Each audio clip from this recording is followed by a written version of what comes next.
Well, hello and welcome to another episode of More Perfect Marketing. It's David Baer here, and today I am chatting with Bill Leake, who's joining me from just outside of Austin, Texas, where he runs a demand gen agency called Apogee Results.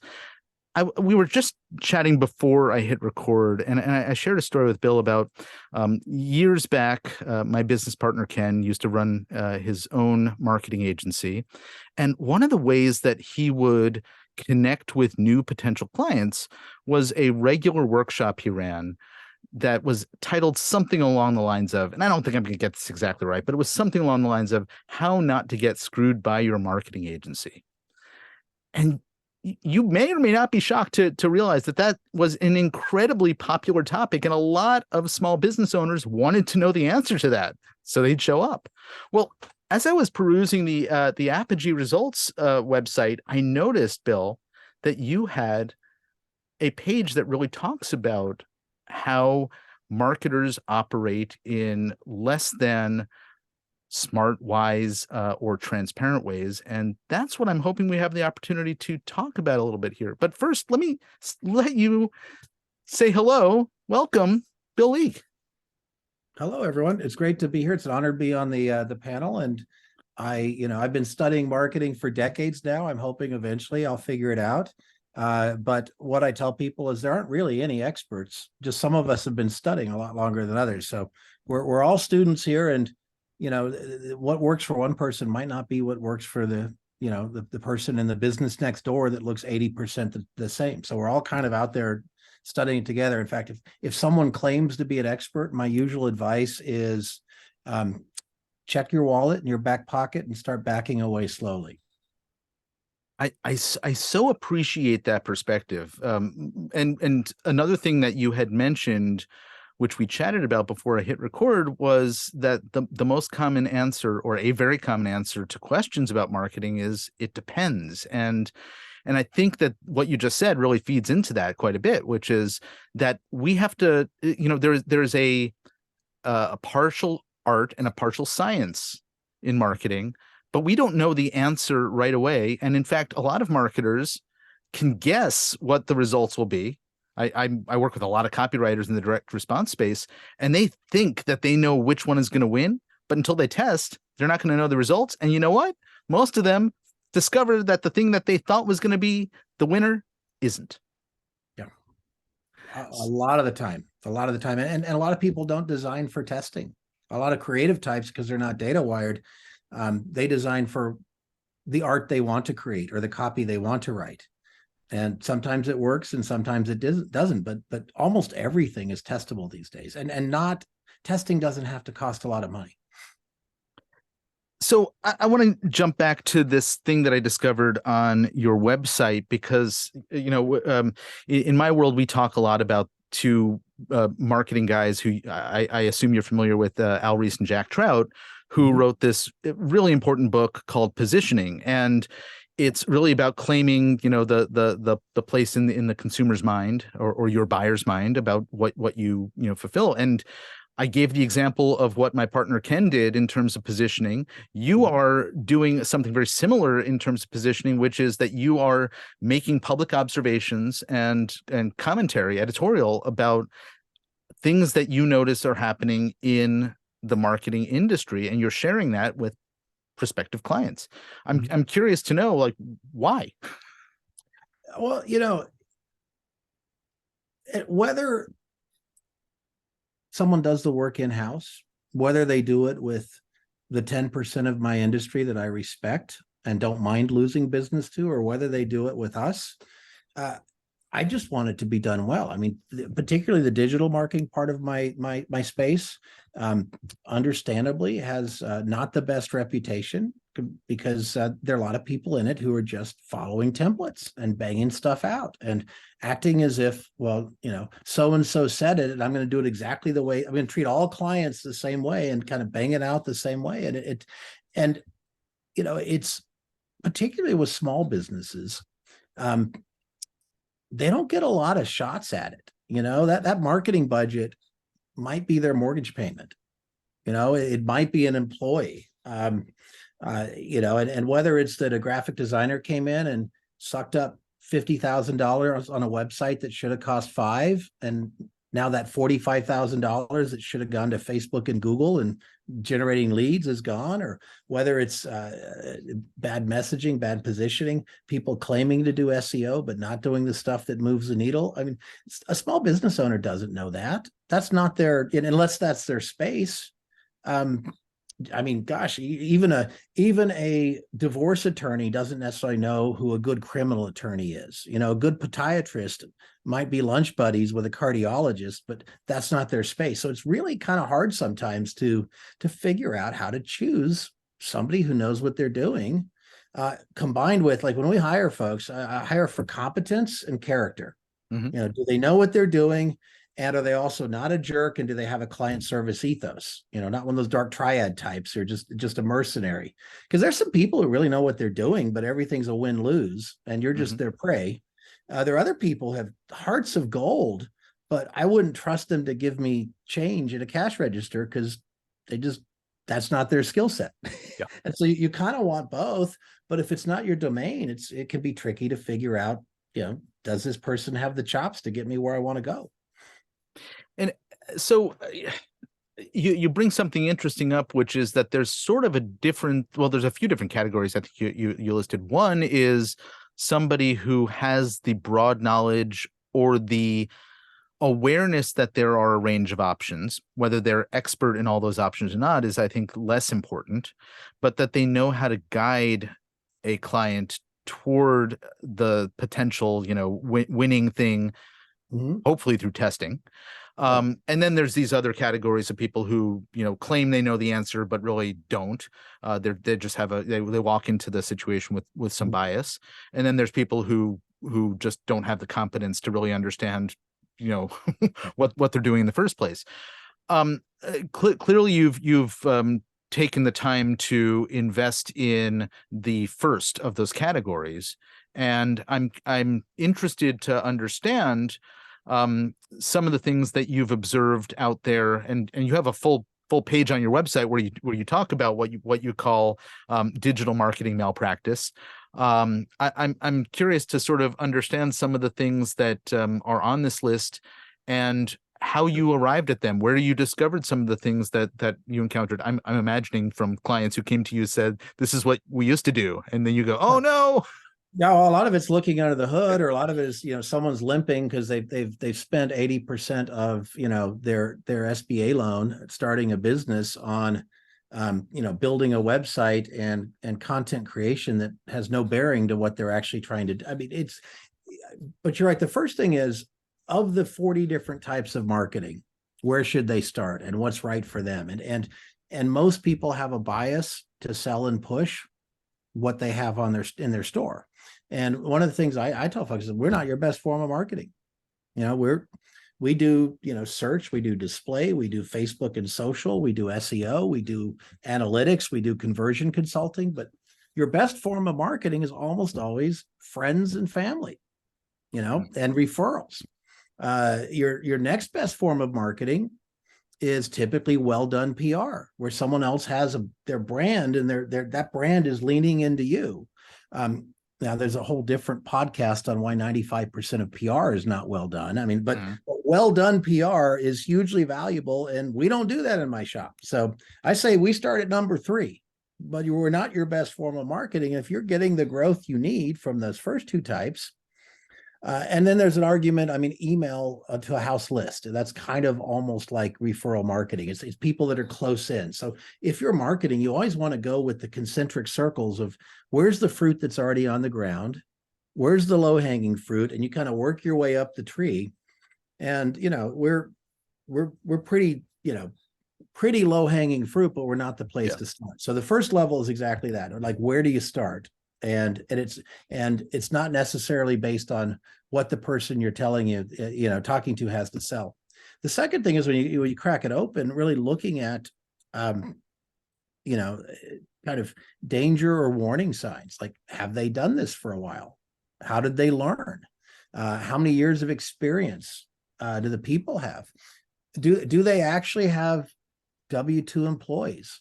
You can sometimes back check that on LinkedIn. I mean, one of the risks of our space, I mean, everybody's virtual now, but if it's a gigster repping a gigster, someone who's 1099, a lot of those people, I mean, I'm sure a lot of folks on this podcast have had the joy of working with handymen and household service professionals lately and noticed how flaky they've started to become. Well, the same thing is true in a lot of the marketing space. If you're not controlling the work product with W-2 work, a lot of times, people walk off the job site halfway through. I mean, some people are totally happy being permanent 1099 consultants, but one of the questions nobody asks is, how many W-2 employees do you have versus 1099ers? Of the 1099ers, how long have they been with you? Are you just, or are they gap covering in between jobs? What's the risk factor of them leaving the job site? One of the questions that people rarely ask in interviewing someone, any sort of marketing service provider, is before you give them, if you're a client, prospective client, before you give them your budget, because they're always going to ask, what's your budget? And then magically their services expand to fit your budget, which is kind of annoying. But I would reverse that and reflect it back on them and say, hey, Bob, like, what's an ideal client look like to you? What's your sweet spot of a client? And what's your largest client? And what's your smallest client? And then you, as the prospective client, can figure out, are you in that sweet spot? You don't want to be someone's largest client, but you certainly don't want to be on the small end. You kind of want to be a middle-class client to upper middle class, where you're important. They've configured their business, for your kind of size. I mean, we would occasionally get in deals with, an advertising agency at inside the 10-yard line, and their average size client was 10 to 15 times ours. And what that meant is if the client really didn't know how to figure out who to evaluate as a service provider, and then there's a sales rep at the ad agency just lying through their teeth, willing to take any business they could get, but those people were going to get the C team and get neglected. So you want to kind of be in the sweet spot. So before you give away a budget, if possible, for ongoing campaign services, flip it back and say, tell me more about the clients you already have, and how much do you typically build them? What's your sweet spot? And you want to be in that sweet spot. That's very important, because even if they have competence and character, even if they have a good team and they deliver well, if you're outside the sweet spot of their business model, even if they're trying, they're going to struggle to deliver what you need. Now, maybe they can talk you into a bigger budget, because like, there are people out there pretending to do things for $500 a month, and you are not getting customized services for that. And it's probably not going to move the needle. And, there's a legitimate conversation to be had there. But if you're significantly outside of the range of their sweet spot, keep moving. We see a lot of things on paid search that are obvious defects, like if you're doing Google ads or Facebook ads. One is, you mean just looking at what the results are, or where a company currently is showing up? Okay. If we look under the hood of the campaigns and we look at the copywriting, a lot of times it's terrible. It's one of the beauties of one of the things you're in, is that ChatGPT is going to replace a lot, but direct response copywriting that takes a brain, persuasive copy is going to take a little bit longer for them to get there. The technical writing and the basic boring, like, training materials.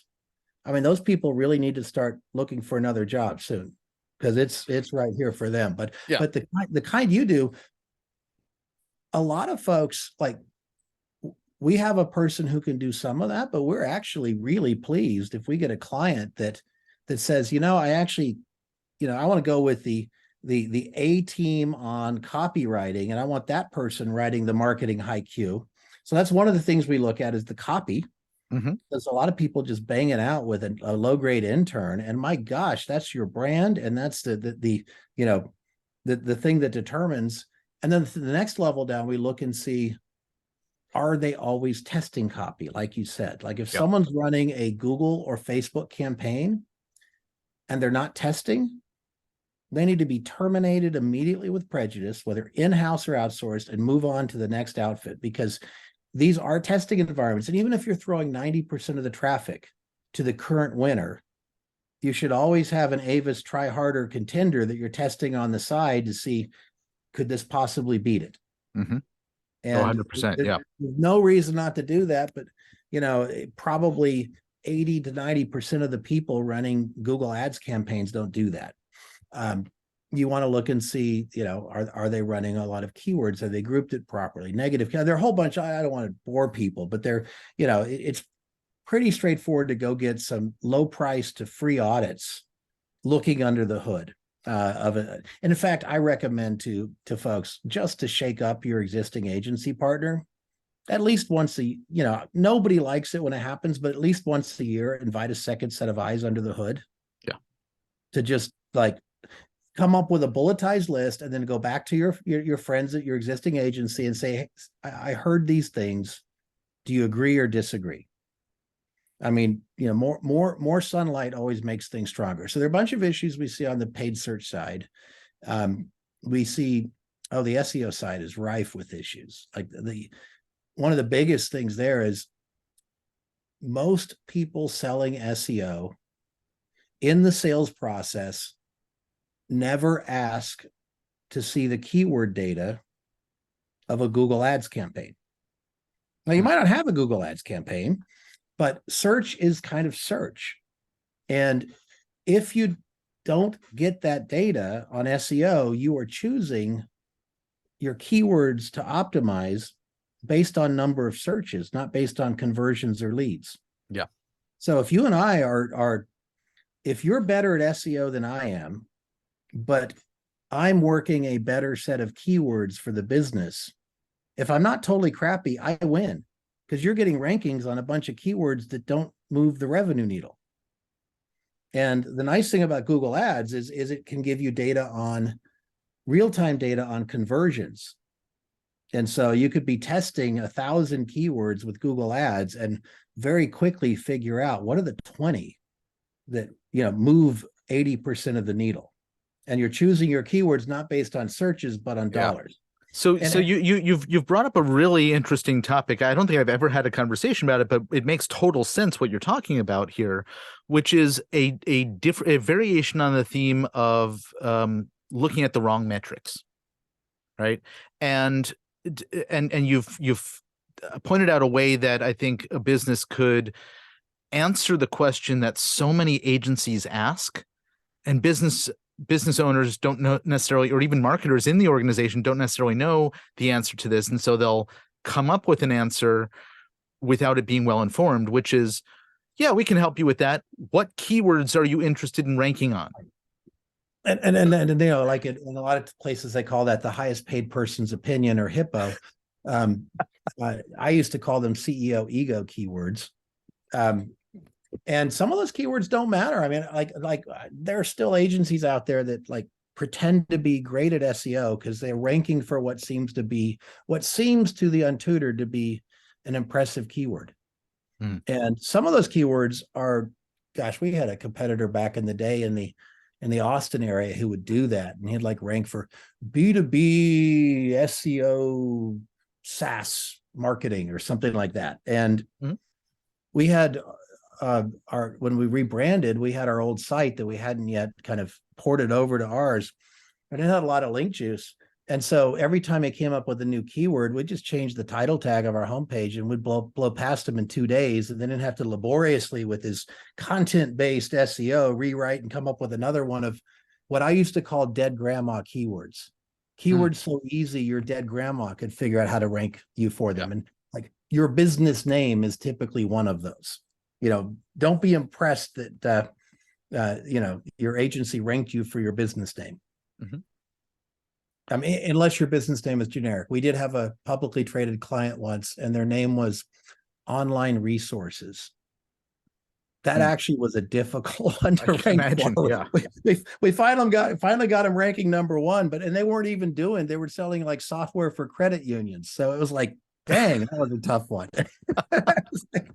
Well, I think, both SEO and you mentioned PR earlier, that are so mysterious in how, to the business owner, to the Yes. client, how they work and what influences the results, that I think it is so easy for a marketer to misrepresent or Yeah. not get into detail. And so you've given some examples of really great ways, at least in the SEO space, to ask somebody some really good questions in order to understand, if they know what the heck they're doing. Well, and there's some other ones too, like what is the largest site you've ever worked with in terms of number of pages? How many clients do you have that kind of look like me? What are some of the most competitive keywords you've ever ranked for? Because again, you want to see, are they ranking for tough keywords, or do they know how to?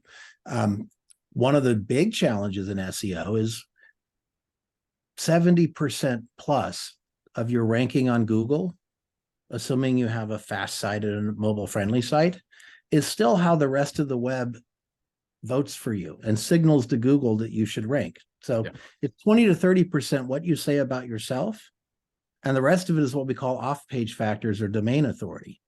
And yet the industry still spends 90+% of its time, sometimes 95, laboriously retagging and rewriting the content on your web pages.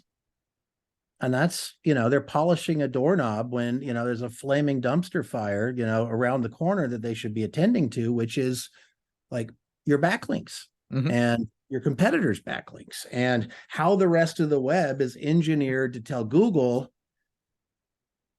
this site matters, because it's very easy to change what you say about yourself. And so everybody wants to keep doing that. And, one of the things that people don't generally ask is, tell me more about how do you get Google friendly link juice? And then the problem there is a lot of people don't have a good answer, or they've outsourced it to someone they don't understand how they're doing it. So they're, doing stuff that is not Google healthy, or they're still doing crazy things like, doing blog commenting, that hasn't worked in years. So, that's something we see, like congenital avoidance of link building. And the problem with that is link building is kind of the telemarketing of SEO. Nobody enjoys it.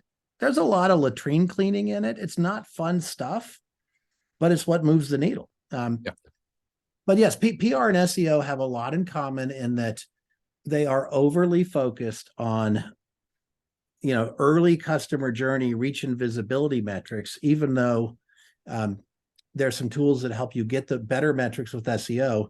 And you've got that right kissing cousin tool of SEO called paid search that can almost instantly tell you keyword A is worth X to us and keyword Y is worth Z to us. But so, and then you can choose keywords based on things that are much closer to a revenue event. I love that particular piece of advice. I've never ever heard before, and I really appreciate it. It's a shame I'm not in the business anymore, but at least I talk to a lot of marketers who will think I'm brilliant when I share that with them. I'll credit you, of course. No, but I just want to see it done. I mean, the whole Chat GPT thing is going to suss out a lot of marketers. Not Chat GPT itself, but the next generation of that AI, because it's we got a bottom. If we think of our profession as a bell curve, as AI increases, it's going to rapidly get to the fat middle of so content, because, and it will do it in stages, but when you're hiring a writer, they're generally three types. I hire you and I get stuff back and I go, holy crap, I don't know how to improve on this. I better just test it. But it's really strong content. There are other writers you have, and some of this is like outsourced to other countries and whatnot, but the stuff comes back and you spend so much time editing it. You think I should really just should throw it away, or should have written it myself, because it's taking more time to edit than it would have to create. And then there's all that stuff in the middle where you still save a little bit of time, but it needs editing. Well, what ChatGPT has shown us is that stuff is, what's coming out of it is already better in many respects than all the content Google threw away a decade ago with their Panda update, when they threw out WikiHow and demand media and a whole bunch of low quality content that was created by humans. Well, this AI content is already better than that, and it's only going to keep improving. Yeah. And actually, there's some hacks in that people haven't even talked about yet. Like you could tell ChatGPT, I want this content written at a collegiate level on the flesh. I'm blanking on this, but the readability test. Mm-hmm. Oh, the Hemingway test. So at a certain reading grade level. Yeah, the reading grade level test, and they can do that. I mean, you could, and then you can say go back and write the same level at same article at a kindergarten level, and that removes some of the bars, but most of what it produces is good enough for human editing. And so that's going to really take, a big chunk out of, the middle part of the marketing industry. I mean, it's not going to take going to take out persuasive copywriting. It's not going to take out data analysis. It's not going to take out the finer parts of how do you properly set up Google Analytics. It's not yet going to run, although Google has AI things that are trying to run AdWords campaigns, but the people out there churning out, so content, and selling them at overpriced pitches to, a lot of people in our industry are sadly good at sales and not good at content creation. And I think that's true of many industries, but yes, you are absolutely correct. Yeah, there are a lot of chiropractors who are great at sales, but I don't want them cracking my back. Mm-hmm. And there are a lot of lawyers who are, a lot of trial lawyers who tell a big story, but they're settlement shops. But the client, and that's the question, the clients don't realize that, when was the last time you actually went to trial? And it's okay being a settlement shop. You just want to know that ahead of time. And so, we're in for a fun ride. We're in for a fun ride the next few years. I can imagine, and we'll discuss this after we finish recording. But I've just written a short book, or I should say, I've co-written with my friend ChatGPT a short book on how to write persuasive copy using that technology. So, which I'll happily share with you. And I'd love that, because that's something I'm looking at. It's like, I don't think it's ready for that, but you've already cracked that code, so that's wonderful. I've learned from some very smart copywriters how to utilize the technology to get where they want to go faster. And that's really the point that I think is really important to make, along the lines of what you've been talking about, is understanding how an agency, a service provider, or even in-house marketer is utilizing whatever tools they're using, and make sure that it's ethical, that it's actually being employed to get the result that you're after, as opposed to just filling up empty bucket. And so, but there are capabilities with those tools to be able to be more impactful emotionally and be much more targeted in the language and the subjects it's covering, et cetera. So I can't let you go without asking you about goat herding. Okay. So I see these words on your website, and I just got to know, why did they appear there associated with you? Well, I currently have 6 dairy goats. So that they're more, they're friendly with everyone, but they're probably more my daughter's project. But goats are more fun than sheep. Goats are curious, and they sheep will wander, but they're very, very fear-driven animals, and goats are harder to herd. Just because they are curious and ornery, and then also I'm a Capricorn, so I guess that's another reason. Okay. And I guess you've mentioned a few things that I could say, it's very similar in some respects to working with both employees and clients. And I'm wondering if your goats have ever taught you anything that have been useful in those areas. They have. One is, it does depend. I mean, people say they're going to eat something and then they don't, and they've taught me to keep my fences in good shape. Yeah, because there really is, not just with humans, but with a lot of animals, a serious grass is greener complex. I know I've had that with other execs. I like to say that the grass is always greener in someone else's business model. You think, oh, they got a great business. Yes. And you get over there and you go, huh, no, this business has its issues too. It's like, the other phrase I use is if the grass is greener, it might be because it's on top of the septic tank. I have encountered situations like that. So, yeah, I think that there is often. I just came out of another meeting right before we met to record this, where we were talking a lot about how our biases sort of color the ways that we perceive any situation and make decisions often. And seeing somebody's business from the outside, you all often think that there's something really fabulous happening over there, whether it's one of the businesses that we marketers serve, who are saying, well, my competitor's doing that, can you make me do that, or can you get me to have that result? And often there's a lot more, as the phrase you've been using is under the hood, and I think there's something to be said for not just looking at what other marketers are doing with your business, but also what other businesses are doing with their marketing under the hood. And a lot of times the wins are not aping them, but leapfrogging them. What are they not doing?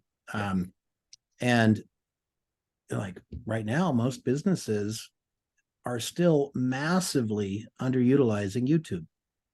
I mean, and video content doesn't have to be crazy to produce. And who wants to read a 7-page white paper these days when, people are binge watching, whole TV series on this microprocessor that, seems to have a phone app on it. It emulates being a phone, but it's actually a microcomputer.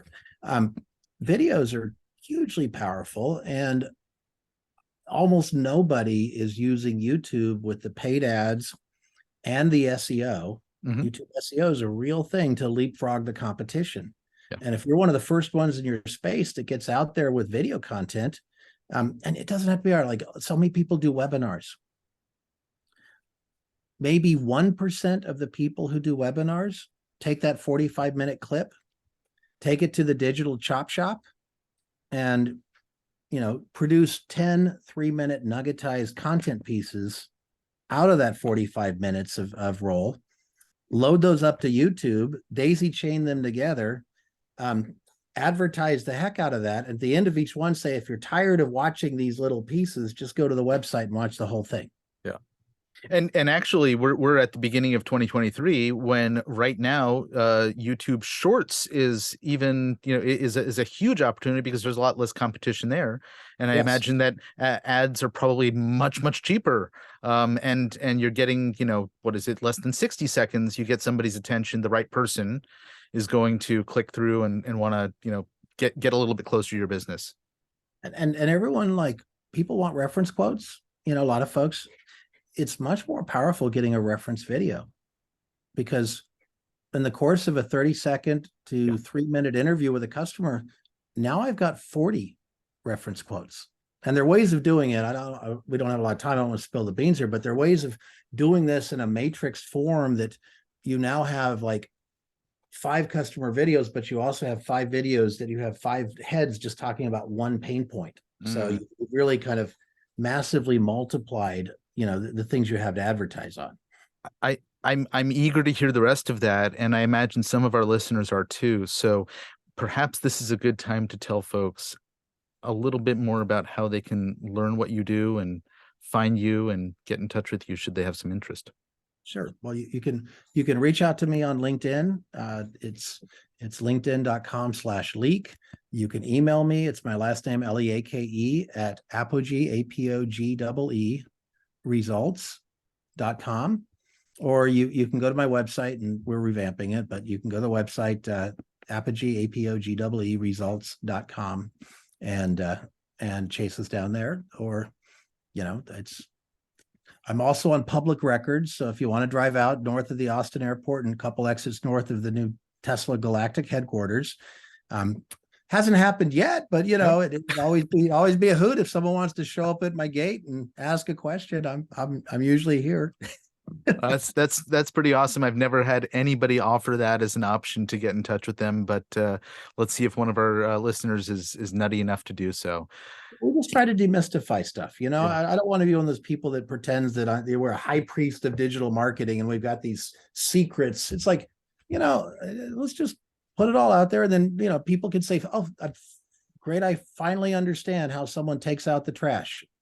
I don't want to do that. Could you keep doing that for me? Or they say, well, I want to do these pieces, because the right answer is rarely 100% outsource or 100% in-house. It's kind of looking at what needs to be done and what resources are there, and then kind of divvying up the work.